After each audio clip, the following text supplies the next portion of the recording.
muxuu yahay xukunka doorashooyinka in qofku markaas waxa weeyaan kaarka codbixinta uu qaato kadibna markaas waxa weeyaan codbixinta uu ka qayb qaato hadhow talo uu codeeyo. doorashada sideeda islaamku uma diidana waxaa la dooran karaa laakiin doorashada noocan ee maanta caalamka ka jirta waddankeenana ka jirta oo cid waliba ay doorashadii ka qayb gelayso ay wax dooranayso qofkii caqliga lahaa iyo kii kale kii diinta lahaa iyo kii kale mid walibana la leeyahay xaq buu u leeyahay inuu ummadda hogaamiyo isu soo sharaxo isla markaa ummaddana qaybinayso shardi looga dhigay inay ummaddu horta xisbiye noqoto innagana ay qabyaaladuna inoo weheliso weliba xisbiyadii iyo qabyaaladii markay isguursadeen waxun bay dhaleen oo aan wanaagsanayn taana markhaati baynu ka wada nahay marka doorashada noocani markay sidaa tahay wax saxa maaha haddii dad ahlulxalli walcaqdi ay wax dooran lahaayeen dad caqli leh waxana ummadda u furi kara waxana u xidhi kara ummaddana maslaxaddeeda ka talinaya way koobnaan lahayd kharashkeedu u yaraan lahaa buuqeedu u yaraan lahaa khilaafkeedu u yaraan lahaa iyo fitnadeedu cadaawadday dhalaysaa way yaraan lahayd fisqiga iyo macaasida iyo xumaantan ay jiidanaysa remotka ay ku sidata waxaasoo dhami ugu yaraan way yaraan lahaayeen bal idinku isu qiyaasa un ila waddanka waynagii joognee waktigii madaxweyne cigaal dee doorasho madaxweyne way dhici jirtay haddana dadka badankoodu war umay hayn jirin buuq iyo qabyaalad iyo qaybsan iyo colaad iyo fisqi iyo waxyaaba macaasiyo oo dhaca mayna arki jirin in kooban baa wax dooran jirtay marka aad bay uga sahlanayd marka doorashadan xaalkeedu waa sidaa dee waxaan wanaagsanayn bay farac ka tahay oo dimuqraadiyadda ayaa sidan dhigaysa inka xabagta ku cabaya dooxa hargeysa iyo ka dadka magaalada degan u sharaf badani ay isku cod noqdaan labaduba xaq ay u yeeshaan inay wax doortaan iyo iyaga la doortaba khamriga cabaa ama xabagta cabaa hadduu isu soo sharaxo u yidhaahdo waxaan u sharaxayna waddanka inaan madaxweyne ka noqdo ama inaan golaha wakiilada ama deegaanka inaan xubin ka noqdo ama maayarba wax u diidaya ma jiraana soo ma ogin dimuqraadiyaddu waa ogasha laakiin islaamku ma ogola dee qof noocaas inuu ummadda madax iyo hogaamiye inuu u noqdo marka horta asalkeedu waa sidaa wax saxa maaha wax saxa inay tan yaan la moodi waxaaba inugu filanba inay ummaddii qaybinayso laleeyahy ilaa somaliland 3 xisbi ay ka jiraan oo ummaddii ay qaybsanto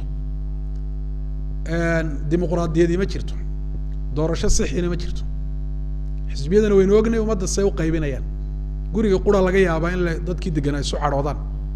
ninkii iyo xaaskiisu inay isku furaan intuu idhaahdo xisbi hebel u coday iyaduna ay tira maya ka kale ayaanu codaynaya in la isku dilaba qabyaaladda reeraha iyo waxaana dee waynu aragnaaba dadkeenuna qaabkani maanta wuxu dooranayaan xataa gaaladu qaabka waxu doortaan baa dhaama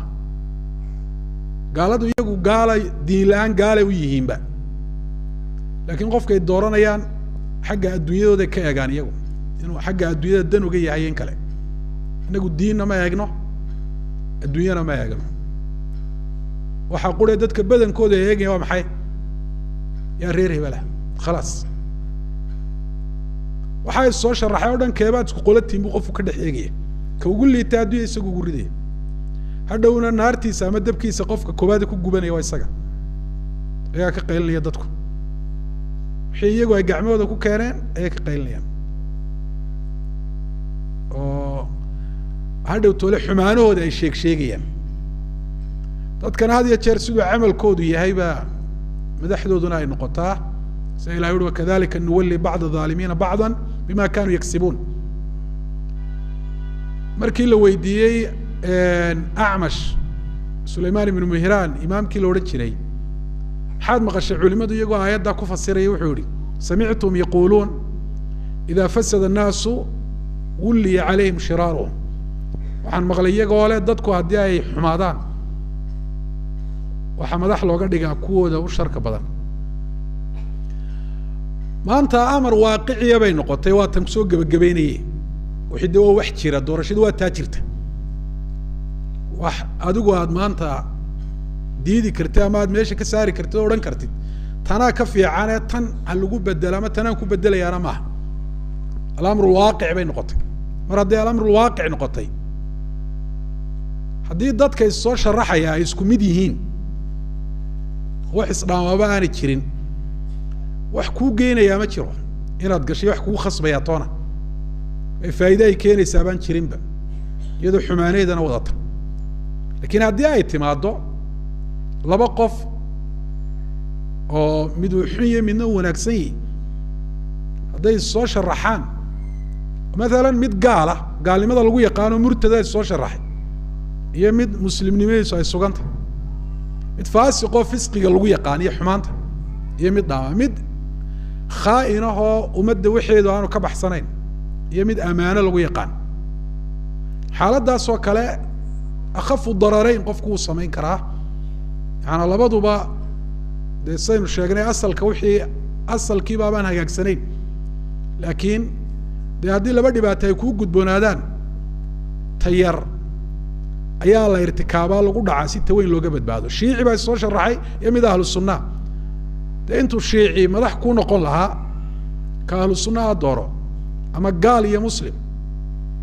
ama laba qof oo midna waxa weeyaan uu jaahil yahay midna uu aqoon leeyahy mid uu yahay faasiq midna uu yahay qof cadliya alqawiy alamiin lagu tilmaami karo marka taasoo kale ayay dee ahlulcilmiga waaweyni yidhaahdeen marka xaaladdaasoo kale gaadho ay dee noqoto in laba shar la kala doorto ama khayr iyo shar ayuu qofku waxa weeyaan irtikaabi karaa oo dee doorashadii uu samayn karaa wallahu aclam